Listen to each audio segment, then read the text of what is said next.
des fonctionnaires, aujourd'hui à Toulouse et sur tout le territoire. La première sous le gouvernement RU.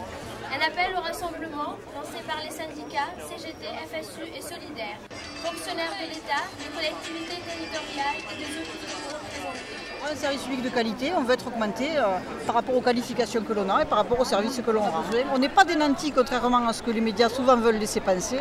On est un service public, c'est-à-dire qu'on est au contact de la population de la naissance jusqu'à la mort pour les territoriaux, puisque de la crèche jusqu'aux pompes funèbres, on accompagne quand même les citoyens. Et vraiment, on ne peut pas vivre aujourd'hui avec 1 200 € par mois, ni dans le public, ni dans le privé d'ailleurs. C'est pour ça que la CGT revendique un SMIC à 1 700 €. Leurs revendications, hausse des salaires et du pouvoir d'achat, fin des suppressions de postes et de façon plus globale, une revalorisation du service public. C'est vrai qu'on manque de moyens d'encadrement, voilà, parce qu'on a quand même des enfants de plus en plus difficiles, des familles de plus en plus difficiles, et c'est vrai que ça nous demande de la disponibilité.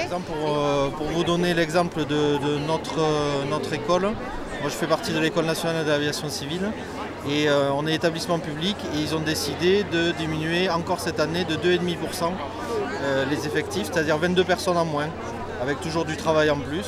Des professions qui manifestent contre la précarité et l'austérité.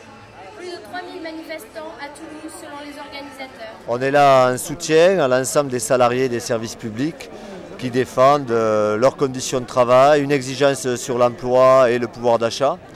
Et le Parti communiste tient à affirmer qu'il pense que dans l'éducation nationale, dans la santé, dans les transports, dans les services fiscaux, dans tout ce qui fait la richesse du service public, il faut aujourd'hui que l'État dégage les moyens pour augmenter les salaires, pour pérenniser les statuts. Nous avons besoin de services publics puissants dans ce pays face à la crise du système capitaliste.